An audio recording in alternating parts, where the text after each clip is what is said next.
बिस्मिल्लाहिर्रहमानिर्रहीम। अस्सलाम वालेकुम स्टूडेंट्स। चैप्टर 3 हिस्ट्री सब्जेक्ट और क्लास 6 आज हम कर रहे हैं शेंग डायनेसिटी। इससे पिछली वीडियो के अंदर हमने छिया डायनेसिटी को और जो इंसेंट सिविलाइजेशन है या इंसेंट टाइमलाइन ऑफ चाइना है इसे हमने बड़े तसल्ली से समझा है। अब थोड़ा सा मैं हिस्ट्री बैकग्राउंड बता दूं जिन बच्चों ने ये वाली वीडियो देख रहे हैं और इससे पिछली वीडियो नहीं देखी है। इससे पीछे हुआ क्या था? इससे पीछे ये हुआ था कि एक योव एक शख्स होता है जिसकी सलाहियतों की बुनियाद पे वो एक नहर खोदता है और फिर वो उस नहर खोदने के रिवॉर्ड पे पॉपुलर हो जाता है अपने एरिया में, और फिर बादशाह उसे अपनी आर्मी का कमांडर लगा देता है। उसे कमांडर लगने के बाद वो जो हॉस्टाइल ट्राइब्स होते हैं वहां पे जो जो जाहिल किस्म के या लड़ाई झगड़ा करने वाले या ऐसे ट्राइब्स जो एग्रेसिव होते हैं उनके ऊपर भी वो काबू पा लेता है। सो उसे फिर बादशाही बना दिया जाता है कि भाई आपके अंदर तो ढेरों सलाहियतें, आप हमारे बादशाह बन जाएं, और वो 45 ईयर्स तक उस पर रोल करता है। अब इसके बाद जो ज्यू है जिसने जिसने बुनियाद रखी होती है शेंग डायनेसिटी की, वो उस पे ओवरथ्रोन कर लेता है, वो उस पे काबू पा लेता है, वो उस पे कब्जा कर लेता है, वो उसे मुअज्जल कर देता है यानी फारग कर देता है। अब हम रेगुलर टॉपिक अपना शुरू करते हैं। हम आते हैं अपने शेंग डायनेसिटी की तरफ। ये शुरू होती है 16 बीसीई से लेके 1046 बीसीई तक। तो ये ऑलमोस्ट टाइम बनता है इसका तकरीबन 550 साल तक ये डायनेसिटी अपने आप को रखती है। अब देखें 5 सदियां जब किसी दौर की गुजरती हैं तो वहां पे बहुत कुछ होता है, सीखने के लिए भी बहुत कुछ होता है और करने के लिए भी बहुत कुछ होता है। बिल्कुल ऐसे जैसे आप एक क्लास के अंदर 1 साल गुजारते हैं तो आप बहुत कुछ लर्न करते हैं, तो अंदाजा लगाएं कि वो डायनेसिटीज जिन्होंने 500-500 साल तक अपना टाइम गुजारा है तो कुछ ना कुछ उन्होंने गेन किया होगा। क्या कुछ हम नया सीखते हैं इसके अंदर? ये रीड करते हैं कि ड्यूरिंग द शेंग डायनेसिटी, कि इस शेंग डायनेसिटी के दौरान में अ सोशल सिस्टम कंप्राइजिंग, कि एक सोशल सिस्टम कंप्राइज होता है किसी चीज का मुश्तमिल होना। जैसे कि हमने इजिप्ट सिविलाइजेशन में पढ़ा कि वहां पे सबसे टॉप पे जो पायरामिड ऑफ सोशल स्ट्रक्चर होता है वहां पे होता है एक फिरौन, उसके बाद होते हैं उसके जो वजीर होते हैं, फिर उसके बाद नोबल्स हैं, फिर उसके बाद जो जो जैसे तरतीब से आती हैं। सो इनका जो सोशल सिस्टम था, ये जो शेंग डायनेसिटी है इसका जो सोशल सिस्टम है वो मुश्तमिल था एक बादशाह पे, यानी एक बादशाह होता है, फिर उसके गवर्नर्स होते हैं, फिर उसके साथ नोबल्स जो वहां के अमीर आदमी होते हैं, जो उमरा होते हैं वो होते हैं, एंड मैसेज और जो पब्लिक होती है वॉज इस्टेब्लिश्ड। यानी इसकी जो डायनेसिटी है उसे इस्टेब्लिश करती है mass mean public, nobles, governors और किंग, ये मिलके सब चला रहे थे।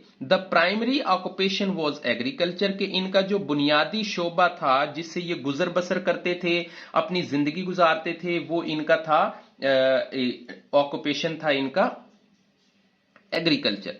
The society also had an established calendar, इन्होंने एक कैलेंडर भी स्टैब्लिश किया जिसमें 360 डेज थे, 12 मंथ से और 30 डेज फॉर ईच डे थे। यानी एक महीने में 30 दिन का और 12 महीने और 360 दिनों का इन्होंने कैलेंडर इशू किया था। They also knew about the solar and lunar calendar, ये जो चांद का कैलेंडर है और जो सूरज का कैलेंडर है, यानी सोलर कैलेंडर सूरज का और लूनर कैलेंडर जिसे हम बोलेंगे कमरी कैलेंडर, और इसे हम शमसी कैलेंडर बोलेंगे, शमसी।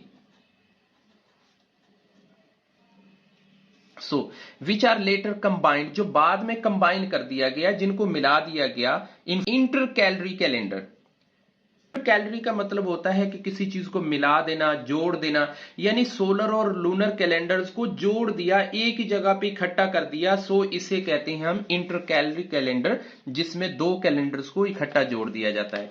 पेज नंबर 23 पे चलते हैं। पेज नंबर 23 3 पे आता है द शेंग also work with bronze metal, कि ये जो कांसी होती थी, ब्रोंज मेटल होती थी, उस पे काम करते थे। एंड इक्वायर्ड मास्टरी, और इन्होंने, इक्वायर का मतलब होता है किसी चीज को हासिल कर लेना, अप्रोच कर लेना, इक्वायर कर लेना। मास्टरी, मास्टरी का मतलब होता है महारत, यानी with the metals and acquire mastery, और इन्होंने बड़ी महारत हासिल कर ली थी। जैसे आप मैथ का कोई क्वेश्चन करते हैं और उसे कर करके एलसीएम या एचसीएफ करते करते आपकी इतनी प्रैक्टिस हो जाती है कि आप उसमें मास्टर हो जाते हैं, फिर आपके सामने कोई भी क्वेश्चन आता है उसे फौरी से कर देते हैं, तो इसे हम कहेंगे acquire mastery.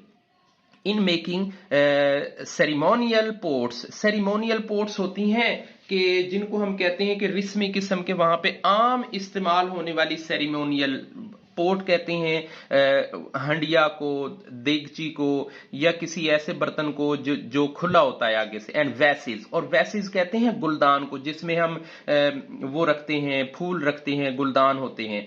And domestic articles, और इन्होंने घर के इस्तेमाल वाले जो आर्टिकल्स हैं जो घरों में रेगुलर इस्तेमाल होते हैं वो भी बनाए, सच एज कुकिंग यूटेंसिल्स, जैसे खाना बनाने के लिए वो जो बर्तन, खाना बनाने वाले बर्तन थे, खाना डालने वाले बर्तन थे, या कोई ढक्कन ऊपर रखने वाले बर्तन थे, ऐसे कुकिंग वेयर्स इन्होंने बनाए।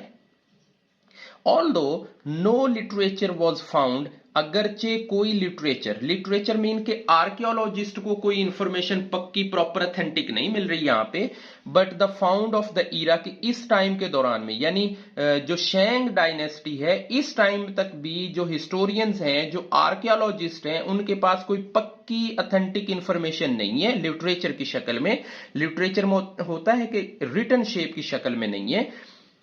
कि इंस्क्रिप्शंस कहते हैं उन चीजों को जो इनग्रेव होती हैं, जो कुंदा होती हैं, जिनको खोद के लगाया जाता है। अब देखें ये जो चीज, इसके ऊपर ये एक मेटल है ब्रोंज की, और इस मेटल के ऊपर ये लिखा हुआ है। इसी तरह से ये एक मेटल है, ये एक कॉइन है, इसके ऊपर लिखा हुआ है, तो इसे हम बोलेंगे, ये जो स्टेटमेंट है इसे हम बोलेंगे इंस्क्रिप्शंस, कि जो खोद के, जो गहरी करके बनाई जाती हैं उनको। द फैमिली नेम्स, के उनके फैमिली के नाम होते थे। ये कानों में डालने वाली उनकी बालियां होती थी जिनको वो कानों में डाल लेते थे, या किसी तरीके से वो इस्तेमाल करते थे अपने तौर पे इस्तेमाल करने के लिए। अच्छा, on brons and the tortile shells, कि या तो ये बोन्स के ऊपर लिखते थे, एंड ऑन बोन्स या हड्डियों के ऊपर लिखते थे, या टॉर्टाइल शेल के ऊपर, जो कछुए का शेल होता है ना ऊपर वाला, उसके ऊपर लिखते थे। Which shows that the society had already developed a writing script, जिससे हमें ये अंदाजा होता है कि इस सोसाइटी के पास कोई रिटन सप्लीमेंट में कोई रिटन लैंग्वेज मौजूद थी जिसे ये लिखते थे, वहां पे कुछ बोलने चालने के लिए कोई रिटन स्टेटमेंट थी। दे कुड ऑल्सो यूज बोव्स, बोव होते कमान, कमान जिससे तीर चलाते हैं ना, वो चीजें निकाल के, और वो यूं शक्ल की बनी होती है, ऐसे शक्ल की बनी होती है, और उसमें वो तीर चला रहे होते हैं यहां पे रख के ऐसे।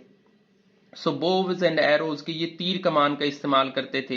एंड हॉर्स ड्रॉन चियरॉट्स सक्सेसफुली, चियरॉट्स से सक्सेसफुली का मतलब होता है ये एक हिसाब से ना, एक किसी घोड़े या किसी खच्चर के साथ लगी हुई, एक दो टायरों के साथ जुड़ी हुई एक सवारी होती है, जिसकी मैं कोई तस्वीर भी जो है ना इस वीडियो के साथ चलते हुए मैं अटेंड करूंगा, ताकि आप उसे देख के अच्छे तरीके से पहचान सकें और आपको मेमोराइज हो जाए। अब हम नेक्स्ट, इसका टॉपिक है the inventions of writing in China, यानी ये रिलेटेड है शेंग डायनेसिटी से। ये हम यहां तक हम इसे इस पैराग्राफ को रीड कर लेते हैं। The Shang people are the first to use writing in China, कि जो शेंग पीपल्स थे वो पहले थे जिन्होंने राइटिंग यूज की चाइना में। फर्स्ट, ये हमारा एमसीक्यूज भी हो सकता है, ये लाइन हमारे लिए मोस्ट इंपॉर्टेंट लाइन है, कहीं पे भी आ सकती है कि राइटिंग चाइना में कहां से आई, तो शेंग पीपल यानी शेंग डायनेसिटी में राइटिंग आई। और शेंग डायनेसिटी कब आई, वो 16 बीसीई से लेके 1046 बीसीई तक रही है, तकरीबन ऑलमोस्ट कोई 550 ईयर्स तक के लिए। Originally it was used mainly for religion purpose, शुरू में बुनियादी तौर पर ये लिखते थे पहले इसे रिलीजियस पर्पज के लिए, मजहबी पर्पज के लिए। If people wanted to know something, अगर लोगों को कुछ जानना हो, यहां से पैराग्राफ बहुत इंपॉर्टेंट होता है जिसे समझना जरूरी है। If people wanted to know something, कि अगर लोगों को कुछ जानना है, like when they should plant, कि कब उनको दरख्त लगाने हैं, कब उनको काम करना है, क्रॉप फसल लगानी है, कब उनको फसल लगानी है, whether it will be rain, it would rain, कि क्या बारिश होएगी, नेक्स्ट वीक होएगी, या वेदर कैसा होएगा, या गुड टाइम ऑफ अटैक क्या है, किसी नेबरिंग कंट्री पे या किसी नेबरिंग एरिया पे कोई अटैक करना है तो उसका बेहतर टाइम क्या है। They use to god the priest, वो जाते थे अपने प्रीस्ट के पास। अब प्रीस्ट क्या होता है, जो इबादत कर रहे होते थे उनको, और उनको प्रिडिक्शंस करते थे। They use to go to the priest, वो प्रीस्ट के पास जाते थे, यानी जो इबादत उनकी करते थे, और ये क्या करते थे, प्रिडिक्शन करते थे, पेशगोई करते थे, आने वाले हालात का पहले से बताते थे। हु स्क्रैच्ड मार्क्स, जो स्क्रैच करते थे, स्क्रैच का मतलब होता है निशान डालना, स्क्रैच करना, खोद देना, जैसे गाड़ियों के ऊपर स्क्रैचेस पड़ जाते हैं, जैसे मोबाइल पे स्क्रैचेस पड़ जाते हैं, तो हु स्क्रैच मार्क्स, जो निशान लगाते थे on a piece of bone, किसी लकड़ी के टुकड़े पर, और टर्टाइल शेल, या किसी टर्टाइल शेल के ऊपर ना निशान, जैसे टर्टाइल की हड्डी ले ली और उसके ऊपर निशान लगा दिए, किसी बोन के ऊपर लाइनें लगा दी, निशान लगा दिए। These marks were meant to represent a question, ये जो मार्क्स थे ये सवाल पैदा करते थे, ये कोई क्वेश्चन अराइज करते थे, ये प्रिडिक्शन करते थे। Then the back of the bone, कि जब उसकी बैक बोन जो होती थी, जैसे मान ले के ये एक टर्टाइल का शेल है, इसके ऊपर उन्होंने लिख दिया, अब इसे बैक कर देते थे, इसे उल्टा कर देते थे। सब जब वो बैक करते थे, the bone touched with a piece of red hot metal, यानी किसी गर्म की हुई मेटल, यानी उसे आग में बहुत ज्यादा गर्म करते थे, हॉट करते थे, और उस मेटल के जरिए उस बोन को क्रैक करते थे। अब आपको अगर मेरी बात समझ में आई है, तो ये अपनी प्रिडिक्शंस के लिए प्रीस्ट के पास जाते थे। वो प्रीस्ट किसी हड्डी को या टर्टाइल के शेल को लेते थे, उस पे कुछ वो लाइनें, स्क्रैचेस, कुछ जो भी उस वक्त के वो थे ABC 1 2 3 वो लिखते थे उस पे।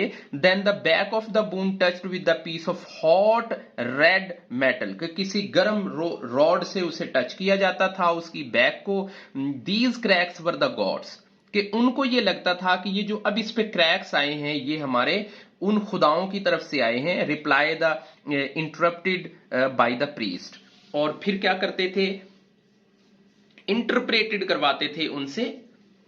क्रैक्स वर द गॉड्स, के ये हमारे खुदाओं की तरफ से आए हैं। रिप्लाई डेट, जो रिप्लाई हुए हैं, वर इंटरप्रेटेड बाय द प्रीस्ट, और उसको तर्जमा करते थे। इंटरप्रेट का मतलब होता है तर्जमा कर देना, किसी चीज को एक्सप्लेन कर देना, जो चीज आपको समझ नहीं आ रही उसकी इंटरप्रेटेशन कर देना। सो इंटरप्रेटेड करते थे priest.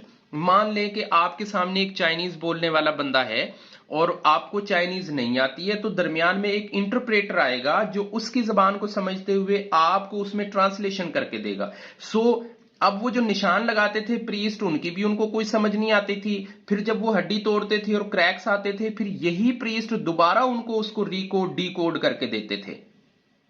People thought these oracle bones, कि ये इस किस्म की ये जो ऑरेकल बोन्स हैं, ये ऑरेकल बोन्स का मतलब क्या होता है, ये जो बोन्स होती हैं, ये जो कछुए की हड्डी होती है, ये जो ऑक्स का जो सींग होता है, वो जो भैंसे का सींग होता है, उसके अंदर की जो ग्रेविंग होती है उसको, मतलब ये oracle bones were beginning on the Chinese writing, कि ये वो स्टार्ट था जो चाइनीज राइटिंग का स्टार्ट था। मेन चीज जो पड़ी है वो ऑरेकल बोन्स हैं, बोन ऑफ क्रैक्स है, स्क्रैचेस है, प्रीस्ट है। इसके साथ साथ हमने यहाँ पे राइटिंग स्किल्स के बारे में भी सोचा कि ये किस तरीके से अकीदा और यकीन रखते थे। इंशाल्लाह नेक्स्ट वीडियो में हम अगली डायनेसिटी को रीड करेंगे। तब तक के लिए अल्लाह हाफिज।